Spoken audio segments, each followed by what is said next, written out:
Galing sila sa sorry. baba, sir. Sorry po. Bigla kayo na isa lang. Sabi ko, bago mag 3 o'clock, sorry na, medyo napa-extend yung kaninang complainant. Sige. Magandang hapon po, Ma'am Cherry White. Hello po, magandang hapon po. Nasabi na po sa amin kanina ni Sherry yung problema at susubukan po namin, tingnan namin kung pwede natin maayos pa to. Gaano kayo katagal na po magkasintahan ni Boy Tapang? Start po nung December 13. Dito lang po, bago lang. 1 year, wala pang 1 year, December Wala po. 13. Okay. Well, sa akin naman po yun, kahit papaano, December, January, February, tatatlong buwan na kayo. Ano bang pinag-ugatan ng away ninyo? Ito po kasi yun eh. Pinagbintangan ako na nag-hack po daw ako ng Facebook. Nahinak ko daw po yung Facebook, which is nung isang gabi po, akala niya hinak ko yung Facebook niya, pero lahat po ng Facebook nag-log out. Nag-message siya sa akin na ipapatulpo daw po niya ako. Okay. Ngayon, yung conversation na yun, syempre naaligaga ako. Ngayon, pinost ko. Pinost ko po yung convo na ipapatulpo ko.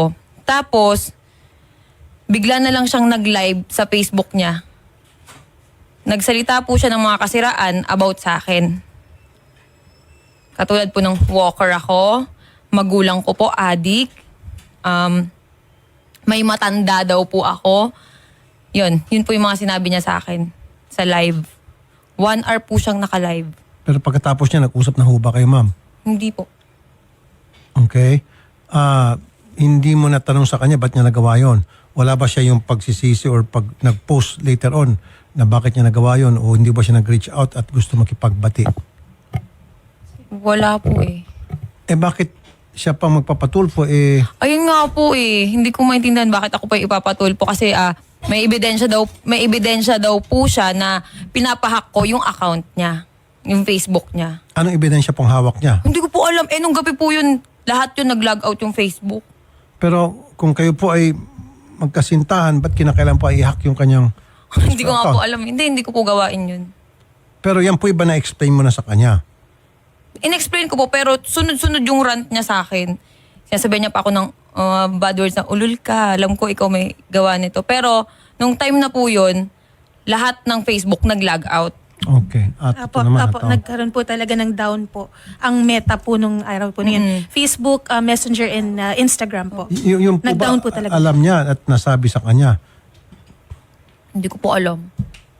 Pero nung time na po na yun, sinabi ko sa kanya yun na, paanong hinahack, nagko-content kami dito na na-log out lahat ng Facebook. Sabi niya, ulul ka, ikaw lang gagawa nito, alam ko yung ginagawa mo.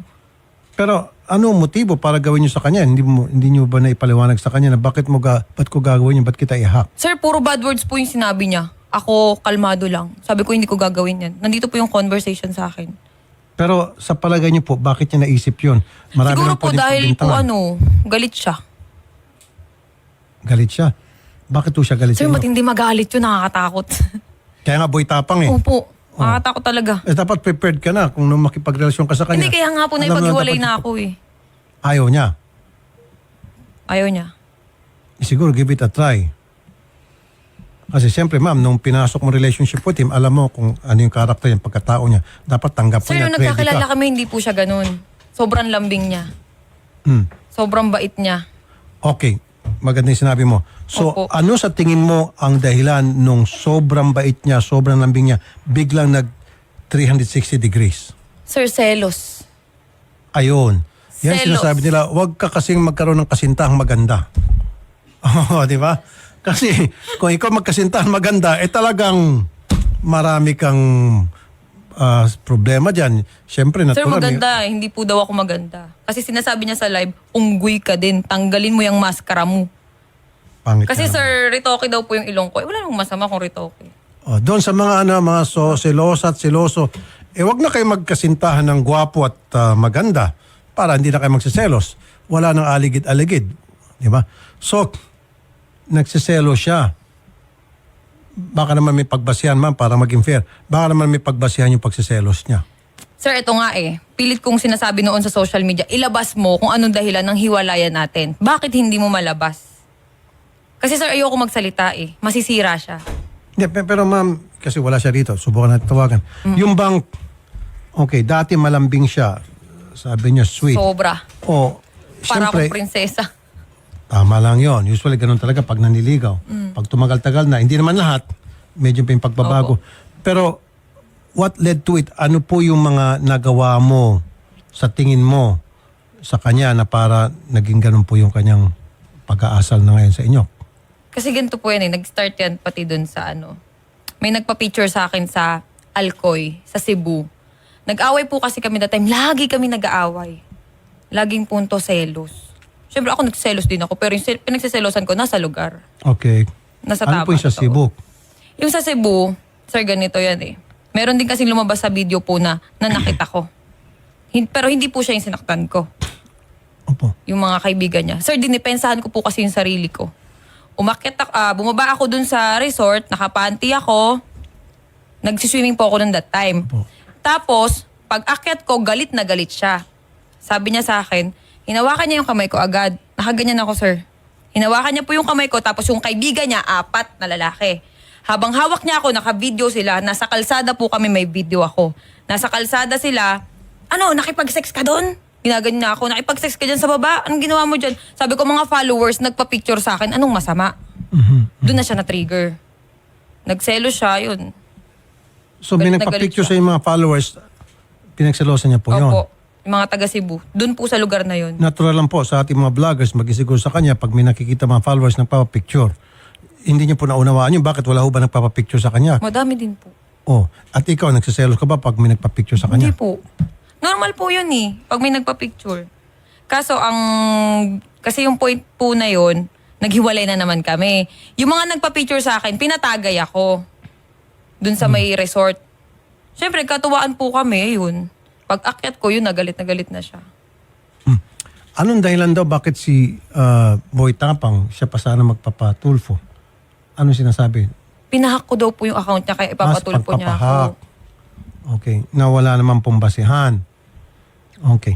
Kayo ho ba willing, ma'am, na pagbatiin ko na lang kayo? Hindi po. Ayaw mo na. Sayang naman po yung 3 buwan. Ay, hindi po. Hindi ako manghihinayang dun. Anong dahilan ba't nandito po kayo ngayon?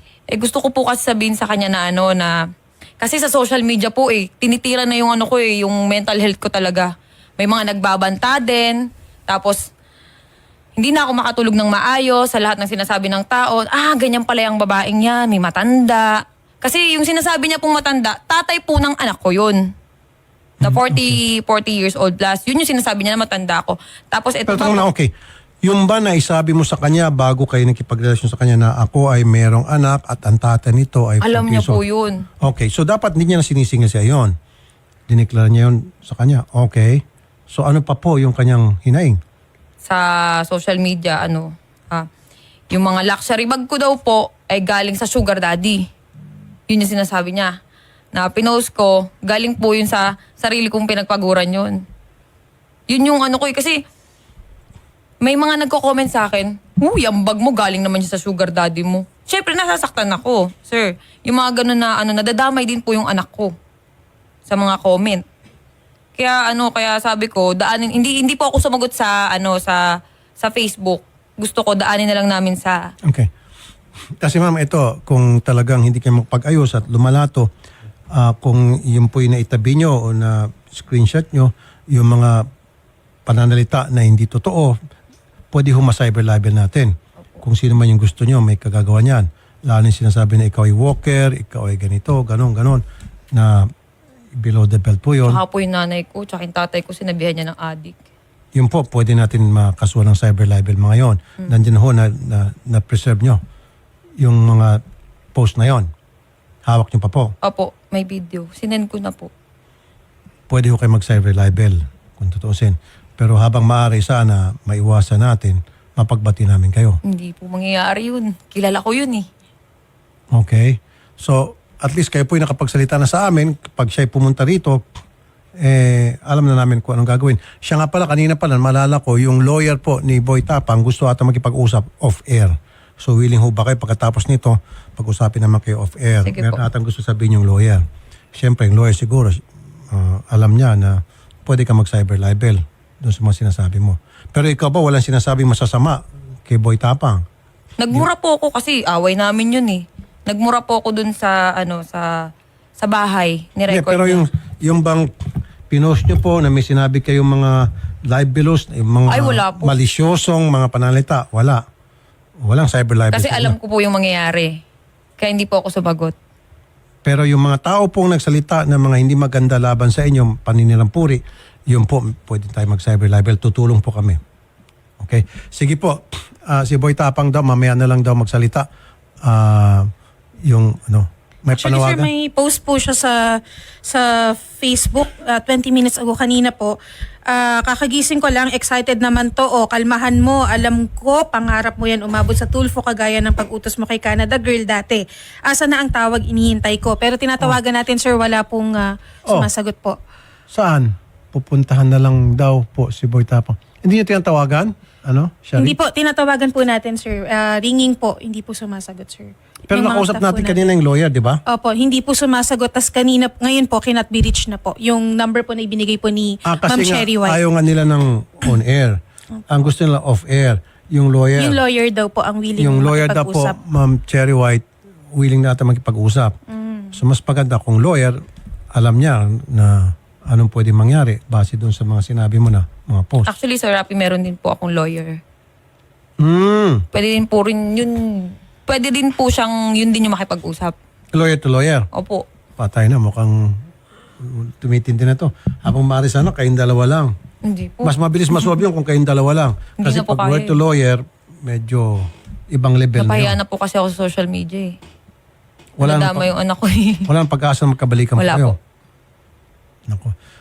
Ano pong mensahe nyo kay Boy Tapang? Huwag ho kayo magsalita ng mga masakit. Alam ko po yun. Alam ko. Sige. Sir, kasi sa Facebook ko nga po, hindi ako nagsalita ng di maganda. Dito pa po kaya. Sige po, ano po yung mga gustong sabihin sa kanya?